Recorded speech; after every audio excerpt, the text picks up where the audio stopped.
பாட்டாளி மக்கள் கட்சி அதனோட உட்கட்சி பூசல், தந்தைக்கும் மகனுக்கும் உள்ள பிரச்சனை, சொத்து தகராறு, இது எல்லாம் தாண்டி மாநாட நடத்தி முடிச்சது. இப்படியெல்லாம் ஒரு நீண்ட இடைவெளிக்கு பிறகு அன்புமணி ராமதாஸ் பொது நிகழ்ச்சியில பங்கு பெற்று மனசு விட்டு பேசியிருக்காரு. நம்ம உண்மையத்தான் சொல்றோம், மனசு விட்டு பேசியிருக்காரு. ஏன் அப்படின்னா, நான் மிகுந்த மன உளைச்சல்ல இருக்கேன், வருத்தத்துல இருக்கேன், நான் ஏன் மாற்றப்பட்டேன் அப்படின்னு பேசியிருக்காரு. ரெண்டாவது, நான் சொல்ற வரைக்கும் காத்துக்கிட்டு இருங்க, நான் சொன்ன உடனே கலவரம் பண்ண ஆரம்பிச்சிருங்க அப்படின்னு ரெண்டாவது விஷயத்த பேசியிருக்காரு. மூணாவது, அண்ணன் திருமாவை காப்பி அடிக்கலான்னு முடிவு பண்ணி காப்பி அடிக்கிற வேலையையும் தொடங்கியிருக்காரு.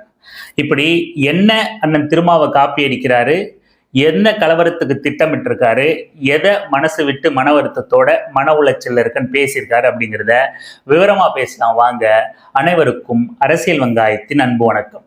ஆண்ட பரம்பரை என்னும் ஜாதிய மனநோய்க்கு எதிராக நாம் களம் காணுவது இன்றியமையாதது என்று நீங்கள் கருதினால், தங்களுக்கு வாய்ப்பு இருந்தால் நமது அரசியல் வெங்காயம் சேனல் வளர்ச்சிக்கு நீங்களும் பங்களிக்கலாம். நான் முதல் கொடி, கட்சி கொடி ஏற்றினது நம்ம கார்த்தி இருக்கிறார், சேலத்தில் ஏற்ற வச்சார். எப்போ? 27 ஆண்டுகளுக்கு முன்பு. 27 வருஷமா நானும் உழைச்சுட்டு தான் இருக்கிறேன்,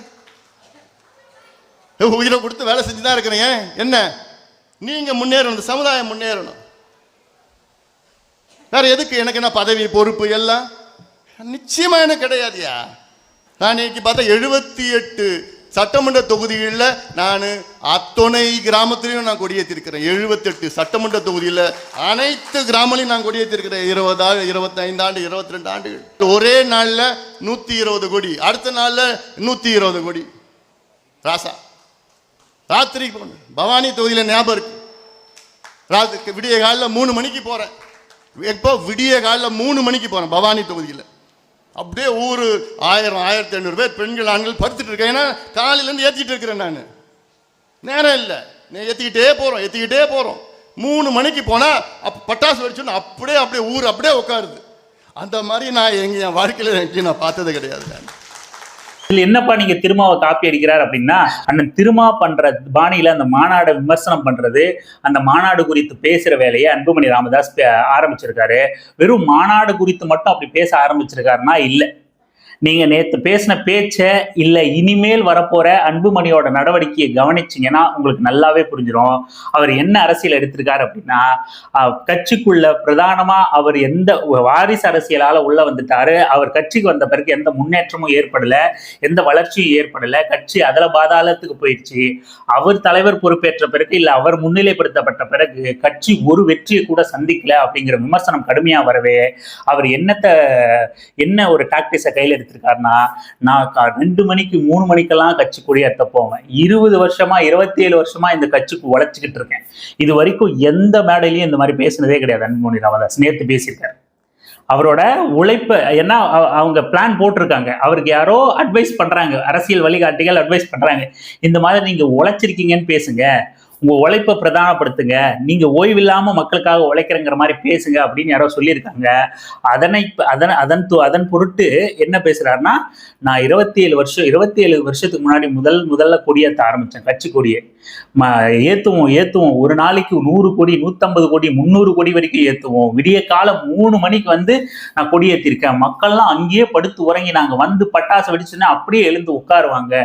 27 வருஷமா 30 வருஷமா இந்த கட்சிக்காக உழைச்சிட்டு இருக்கையா, நான் என்னையா என்ன பண்ணல, சென்டிமெண்டான ரவுண்டு தம்பி அப்படின்னு தொடர்ச்சியா மிகப்பெரிய அளவுல உழைச்சதாகவும் தியாகம் பண்ணதாகவும் மக்களுக்காகவே வாழ்ந்துகிட்டு இருக்கிற ஒரு ஒப்பற்ற தலைவன் அன்புமணி ராமதாஸ் அப்படின்னு சொல்ற மாதிரியான ஒரு இமேஜை கிரியேட் பண்ண முயற்சி பண்றாரு. இனி தேர்தல் முடிகிற வரைக்கும் இந்த முறையத்தான் கையாண்டு அவர் மக்கள் கிட்ட போக போறாரு, கட்சி நிர்வாகிகள் கிட்ட போறாரு, தன்னை தியாக தலைவரா முன்னிறுத்திக்க போறாரு, தன்னோட உழைப்பு 30 வருஷங்களை கடந்த உழைப்புன்னு காட்ட போறாரு. அப்பவே நாங்க வன்னிய சங்க மாநாட்டுல கலந்துகிட்டு இருந்திருக்கோம், உழைச்சிருக்கோம் அப்படின்லாம் கதை பேச ஆரம்பிச்சிருக்காரு. அவர் பேச்சை நீங்க கவனிச்சு பாருங்க, இல்லை இனிமே அவரோட பேச்சுக்களையும் நடவடிக்கைகளையும் கவனிச்சு பாருங்க. அன்புமணி ராமதாஸ் ஒரு தியாக தலைமையா மாற அதுக்கான யுக்திகளை கையில் எடுத்திருக்காரு. அது இனி நடக்கும். இப்ப 2வது விஷயத்துக்கு வருவோம்.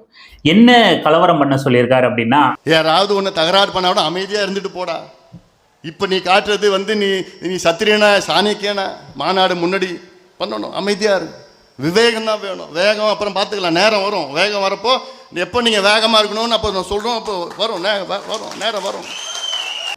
இந்த விஷயத்த நம்ம மாநாட்டுக்கு முந்தியே பேசணும். நம்ம இதுதான் அன்புமணியோட திட்டம், இதை நோக்கி தான் அவங்க செயல்படுறாங்க அப்படின்னு அரசியல் வெங்காயம் முன்னாடியே இது பேசிச்சு. என்ன அப்படின்னா, இதுக்கப்புறம் தொடர்ந்து மாநாடு நடத்தணும், இப்போ ஏதாவது பிரச்சனையோ கலவரமோ நடந்துருச்சு அப்படின்னா இது சோசியல் மீடியா யுகம் அப்படிங்கிறதுனால, காலம் அப்படிங்கிறதுனால இது மிகப்பெரிய தலைவலியா பிரச்சனையா நம்மளோட அடுத்தடுத்த வருங்கால மாநாட்டுக்கு பெரும் பிரச்சனையா மாறிடும் அனுமதி கிடைக்கிறதுல.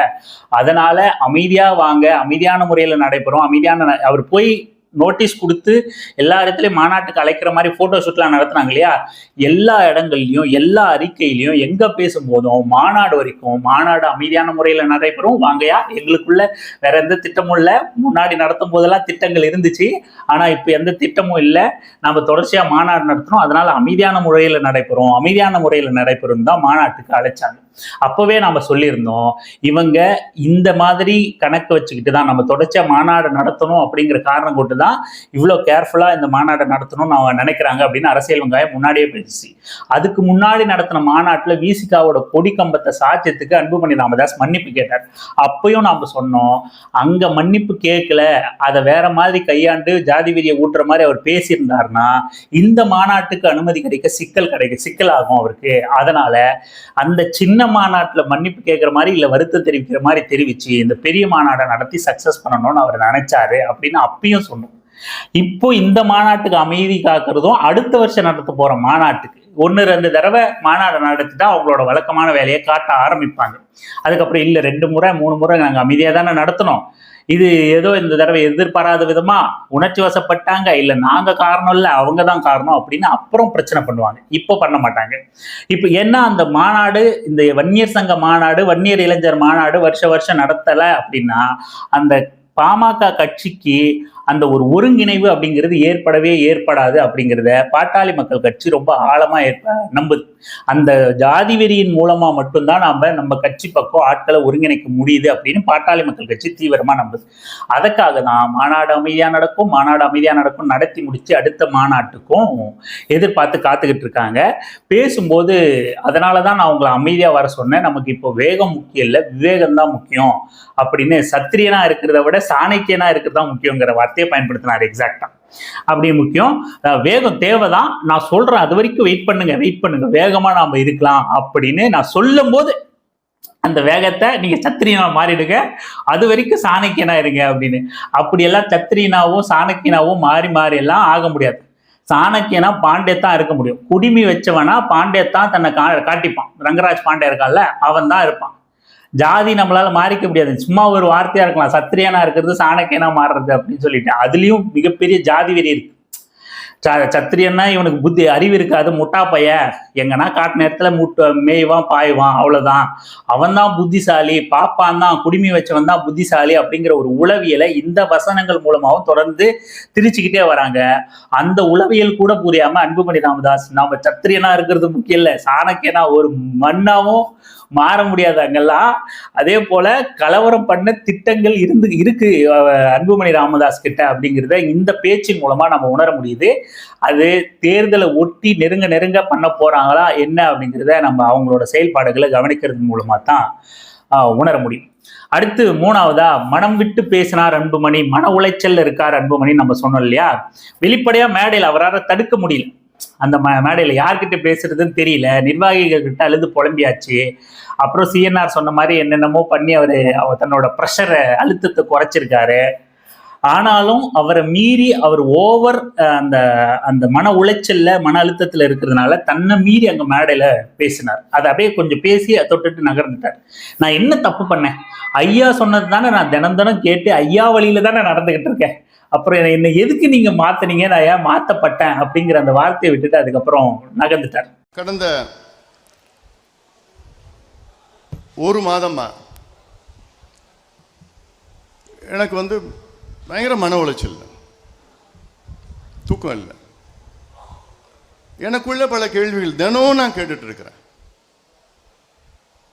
என்னடா நான் தப்பு பண்ணேன், என்ன நான் தப்பு பண்ணேன்? தூங்குறதுக்கு முன்னாடி இதுதான் எனக்கு மனசுல படும். தூங்கி எழுந்த உடனே எனக்கு ஒரு கேள்வி, என்ன நான் தப்பு பண்ணேன், ஏன் நான் மாற்றப்பட்டேன், எனக்கு தெரியல என்ன நான் தப்பு பண்ண எனக்கு தெரியல. ஒரு மாசமா ரொம்ப மன உளைச்சல் நான் இருக்கிறேன். ஐயோ நாமளே மாத்தப்பட்டுன்னு ஒத்துக்கிட்டோமே, தவறி வாய விட்டுமே அப்படின்னு சொல்லிட்டு அடுத்த வரியில அடுத்த வார்த்தையில நான் தலைவரா ஐயா வழியிலே என்னோட கடமையை சரியா செய்வேன் அப்படின்னு நகர்ந்து போறாரு. இப்படி தீவிர மன உளைச்சல்ல உங்க குடும்ப பிரச்சனை, உங்களுக்கான பதவி பிரச்சனை, அப்பாவும் மகனும் யார் தலைவரா, யார் செயலாளரா, யார் செயல் தலைவரா, யாருக்கு சொத்து வரணும் சொத்து வரக்கூடாதுன்னு அப்படிங்கிற உங்க அக்கா தங்கச்சி தம்பி அண்ணன் இந்த பிரச்சனையிலையும், அப்பா மகன் பிரச்சனையிலையும், ராமதாஸ் குடும்பத்துக்கும் அன்புமணி குடும்பத்துக்கும் உள்ள பிரச்சனை ஒரு கட்சி பிரச்சனையா மாறி ஒரு மிக பெரும் மக்கள் கூட்டத்தை அரசியல் புரிதல் அற்ற ஒரு மூடர் கூட்டமா முட்டாள் கூட்டமா வளர்த்தெடுத்துக்கிட்டு இருக்காரு அன்புமணியும் ராமதாஸும். மக்கள் விழிச்சுக்கணும். அவங்க குடும்ப சண்டை நம்ம மக்களுக்கான சண்டையா இல்ல மக்களுக்கான அரசியலா மாத்தப்பட்டுக்கிட்டு இருக்கு. அவங்களோட தனிப்பட்ட லாபம் நம்மளோட அரசியல் ஆதரவு எதிரிகளா மாறிக்கிட்டு இருக்கு அப்படிங்கிறத வன்னிய மக்கள் இளைஞர்கள் புரிஞ்சுக்கணும். கொஞ்சம் சிந்திச்சு பாருங்க. அவங்களோட எந்த செயல்பாடாவது மக்களை நோக்கி இருக்கா, தனிப்பட்ட முறையில சுயலாபத்துக்காக இருக்கா இல்ல பொது நலனுக்காக இருக்கா அப்படிங்கிறத சின்னதா சிந்திச்சு பாத்தீங்கன்னாலும் உங்களுக்கு புரிஞ்சிடும். இன்னும் நிறைய பேசியிருக்காரு, நம்ம எல்லாத்தையும் ஒரு பதிவிலே பேச முடியாது. மக்கள் சிந்திக்கணும். தொடர்ந்து பேசலாம். தொடர்ந்து இணைந்திருங்கள் அரசியல் வெங்காயம் சேனலுடன். நன்றி, வணக்கம்.